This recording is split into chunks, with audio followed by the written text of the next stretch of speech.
Nous sommes à Terrebonne, chez Concept SGA, dans le cadre des entrevues présidentielles. Enfin, on devrait dire présidentielles, puisque pour la première fois, nous rencontrons une femme présidente, Martine Sgariglia. Martine, bonjour. Bonjour.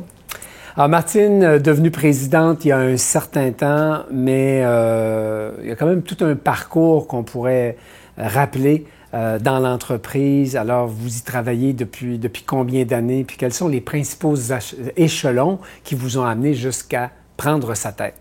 J'ai commencé il y a 30 ans dans l'entreprise au poste de réceptionniste, répondre au téléphone. Après ça, on est allé au payable, recevable, service à la clientèle.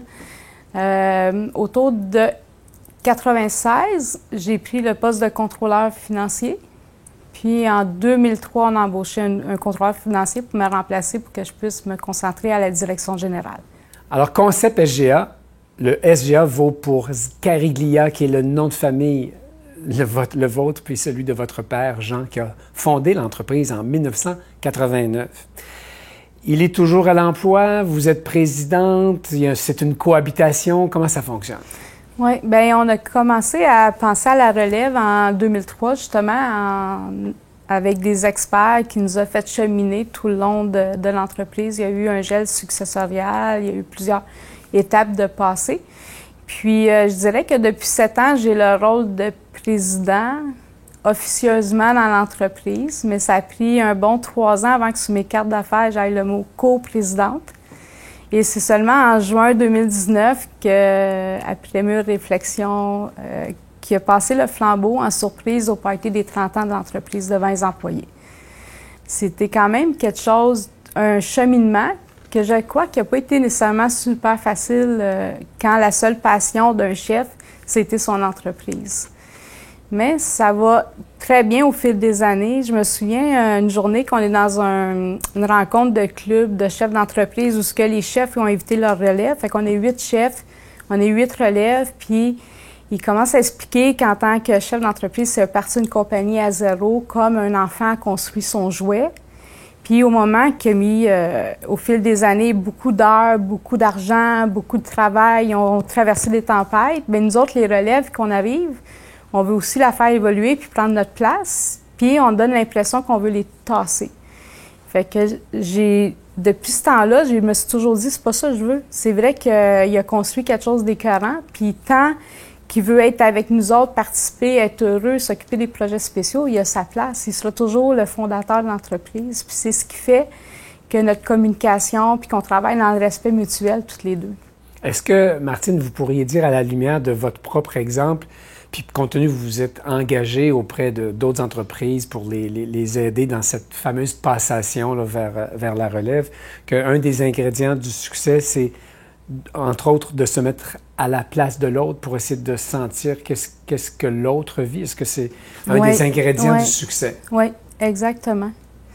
Puis on a un comité consultatif que je vais parler plus loin, mais un des membres dessus, justement, il nous a fait réaliser que cette personne-là déjà été une relève, après ça, il est devenu le chef, puis il vient de passer à la relève. Fait qu'il nous fait voir des choses qu'on n'avait pas réalisées de notre côté, qui nous aident beaucoup là-dedans.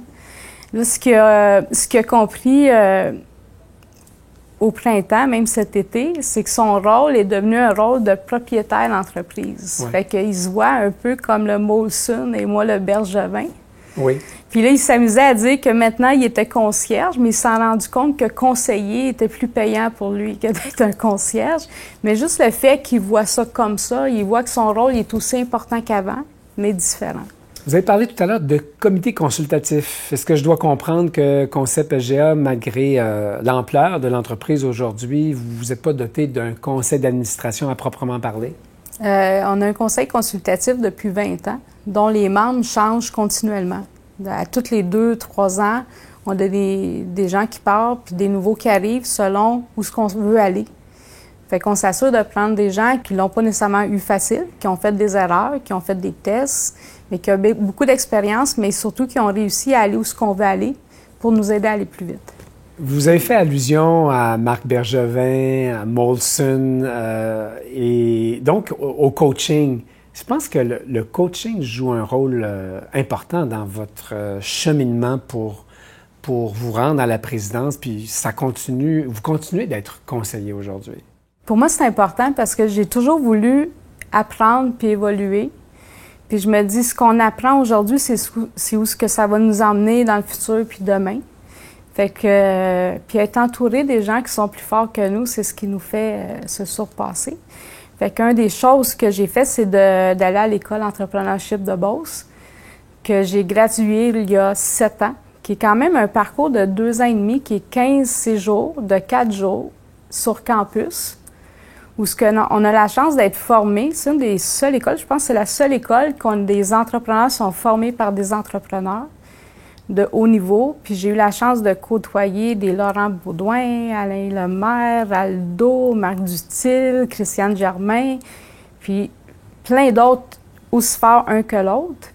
Puis à chaque séjour, on gagne beaucoup d'années d'expérience, en plus de tous les contacts qu'on va chercher avec des autres entrepreneurs puis des partenaires. Notre réseau, il devient illimité. Il y a cette école qui a joué un rôle fondamental là, dans la prise de confiance, mais aussi le coaching chez vous, ça se manifeste par des engagements avec, entre autres, le groupement des chefs d'entreprise, puis aussi dans votre vie personnelle, si je peux dire.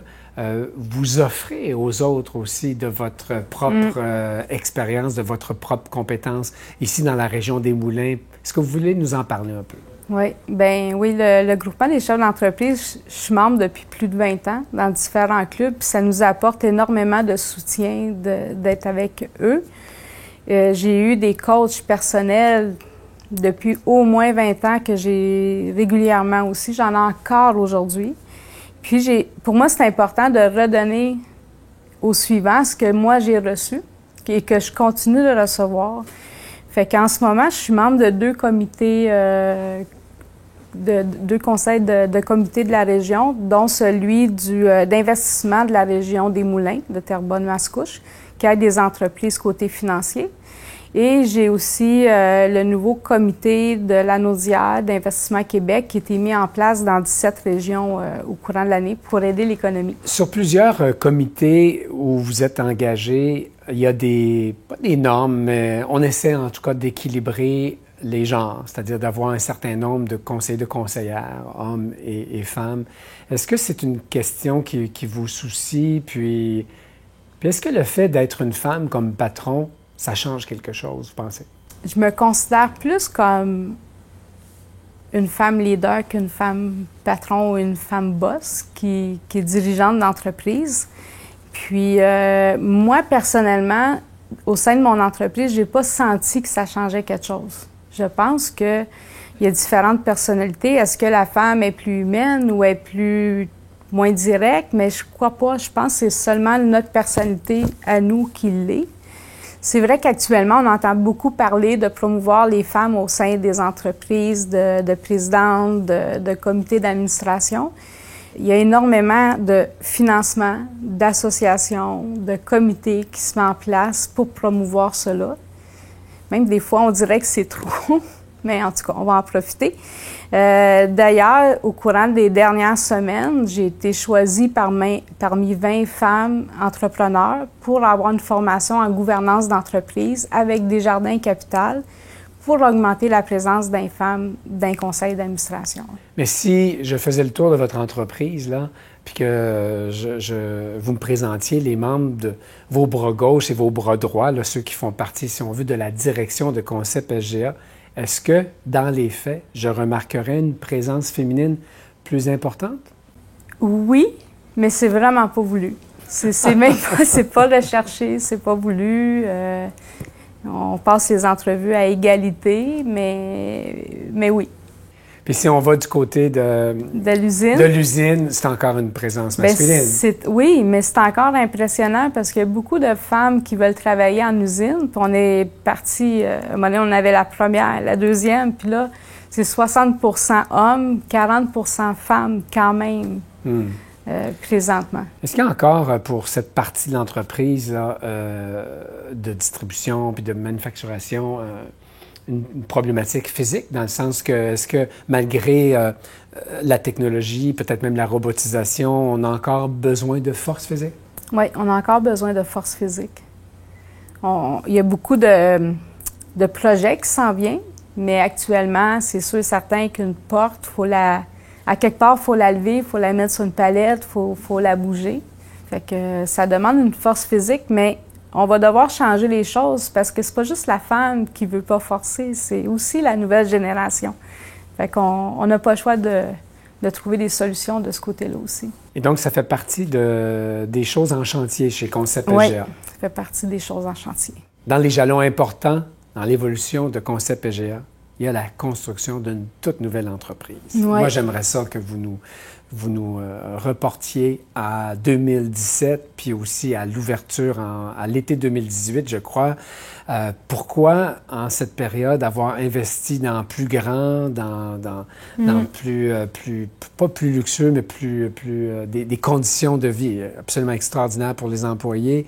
Et puis, est-ce qu'aujourd'hui, 3 ans plus tard, alors qu'on traverse une pandémie, est-ce que vous et votre père, vous regrettez de vous être plongé dans ce grand investissement?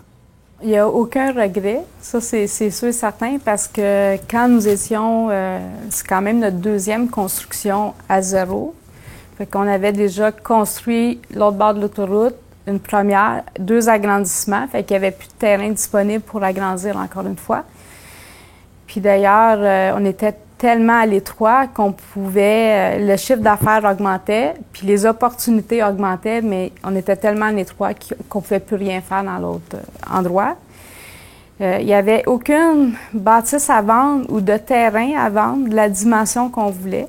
Puis jusqu'à un moment donné, on a reçu un appel de la ville que quelqu'un s'est désisté. Fait qu'on a pu construire ici 75 000 pieds carrés pour commencer, avec un bâtiment beaucoup plus haut, plus d'espace. C'est le bonheur total. Puis on a pensé à tout ce qui nous manquait à l'autre place lorsqu'on l'a construit. Et puis, est-ce que vous suggérez qu'il y a même la possibilité technique d'agrandir encore, si nécessaire? Oui, le terrain d'à côté, il est à nous. Fait qu'on peut, je dirais pas doubler la superficie, mais on peut un bon 70 % plus grand qu'on peut faire, encore une fois. Est-ce que vous voulez nous partager les principaux chantiers? Qu'est-ce qui vous habite? Quels sont les, si on était en anglais, on dirait les issues ou les enjeux pour Concept PGA dans les années à venir? Là, c'est sûr qu'on a investi quand même 5 millions pour la construction ici et tout ce qu'on a mis en racking puis machinerie. Il y a plusieurs chantiers en cours que je vais estimer dans les prochains 18 mois à 1 million supplémentaire, mais je ne peux pas en parler. C'est très bon. On se rencontre à 2 mètres de distance et plus parce qu'on vit encore cette pandémie, qui l'aurait cru, qu'un an plus tard, on la subit toujours. Est-ce qu'on peut échanger ensemble sur ce qu'a été jusqu'à maintenant la lutte à cette pandémie pour Concept PGA? Alors, dans les premiers mois de mars, avril, mai de l'année dernière, qu'est-ce qui vous est arrivé? Avez-vous dû fermer? Puis si oui, combien de temps? Et puis depuis, quels sont les principaux enjeux que vous avez à traverser?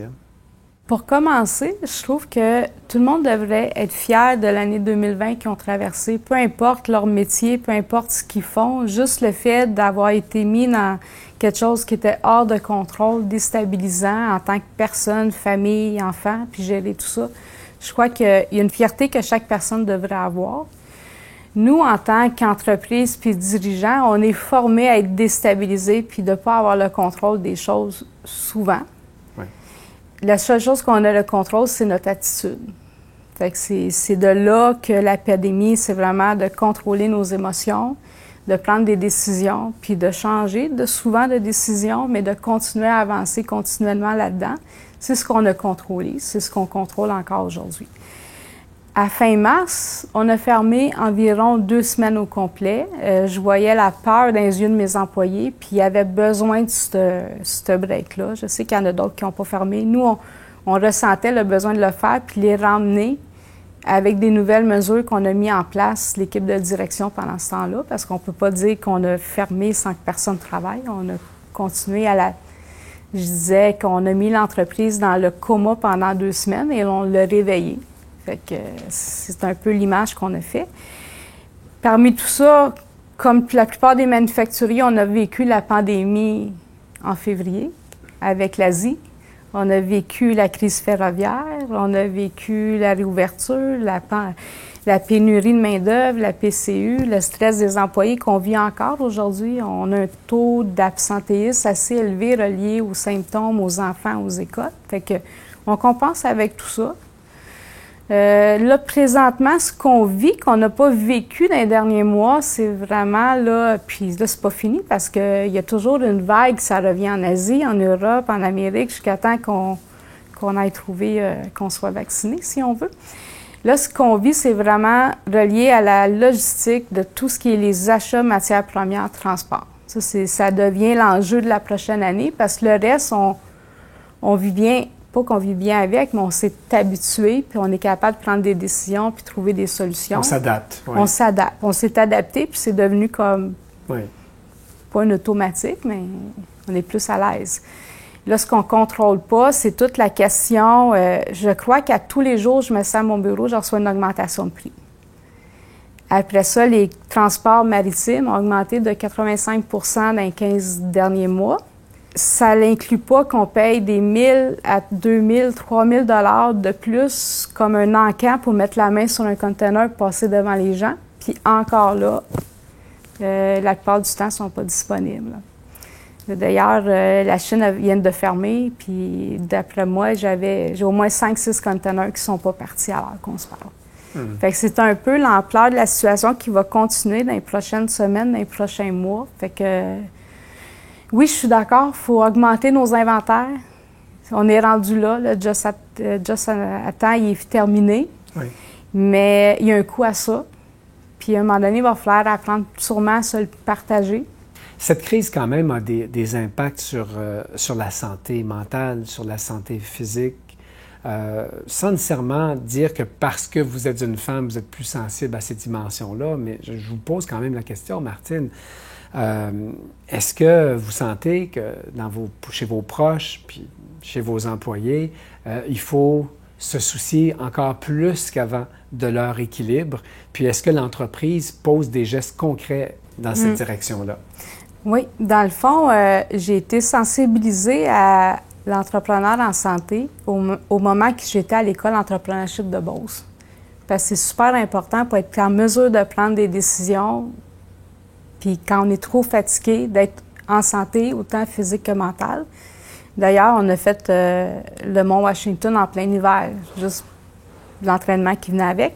Fait que quand on est revenu en entreprise, quand je suis revenue en entreprise, j'ai même eu une équipe qu'on a faite Montréal-New York à course à pied avec des employés d'ici pour promouvoir la santé.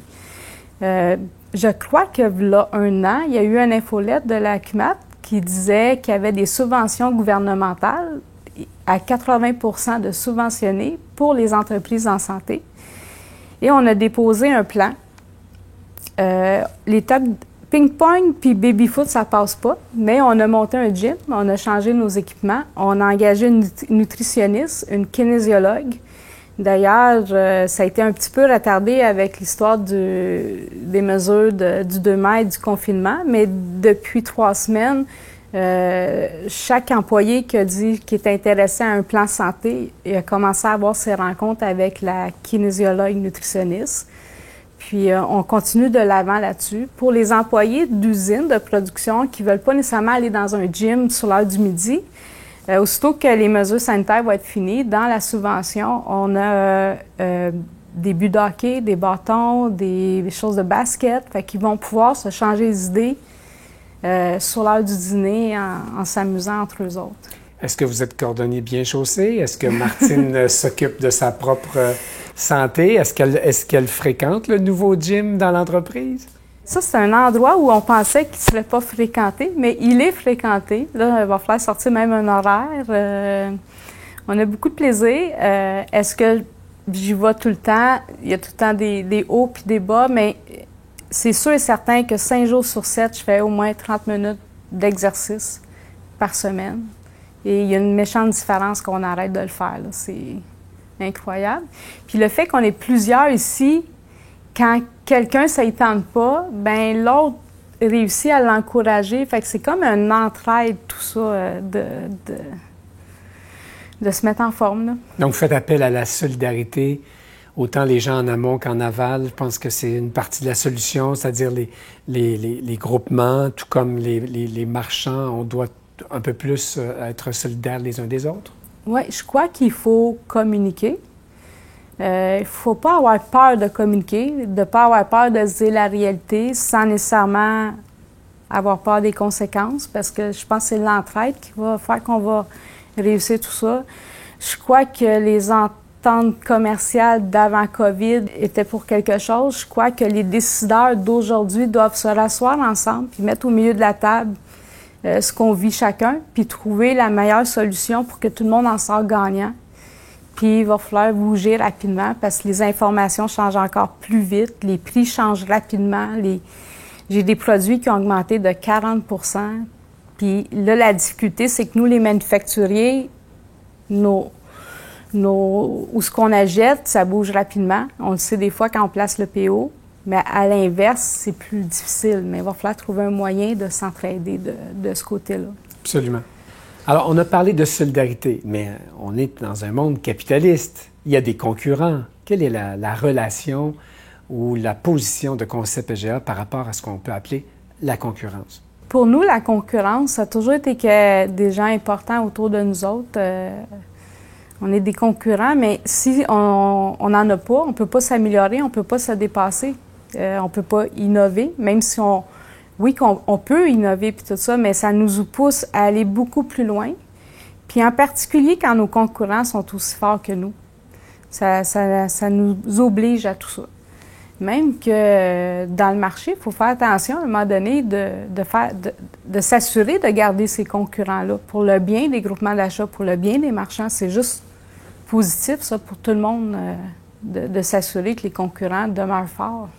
On est comme peut-être pas tous dans le même bateau, mais on est tous dans la même tempête, puis on vit toute la même chose. Fait que il faut sentir l'entraide. Tu sais, étant membre des chefs d'entreprise, d'écoles de bourse, puis tout ça, c'est incroyable à quel point les entreprises, peu importe le marché, on a des contacts, on s'entraide, puis ça va bien, on se donne des conseils de ce qu'on a vécu, pas vécu, etc. Puis il faut vivre la même chose au sein de la CUMAT, au sein de notre communauté à nous. Ça serait important de vivre ça aussi. Alors, Martine, comment on voit l'avenir ici chez Concept EGA? Ou plutôt, ma question, ce serait sur quoi repose l'avenir essentiellement de Concept EGA? Mais la force de SGA, c'est vraiment la force de son équipe, de ses employés. Puis on va continuer à la faire évoluer au fil des années. Puis justement, j'ai un client qui nous a dit quelque chose qui nous a chaud au cœur. Fait que je vais vous le lire. Il nous a dit qu'on avait un très bon produit, une belle mise en marché, qu'on évolue constamment et que notre plus grande force, c'est notre côté humain. Pas familial nécessairement, mais notre côté humain, incluant notre équipe, notre disponibilité, nos promesses, notre service, mais surtout notre façon d'être. Et qu'on doit trouver un moyen de propager la bonne nouvelle pour ceux qui ne l'ont pas encore réalisé. Excellente parole de ce client. J'espère que c'est un client important. Bien oui, c'est un client important, mais ils sont tous importants. Ah! Merci beaucoup de votre accueil. Bonne continuité à Concept EGA et aussi à sa présidente. Merci beaucoup.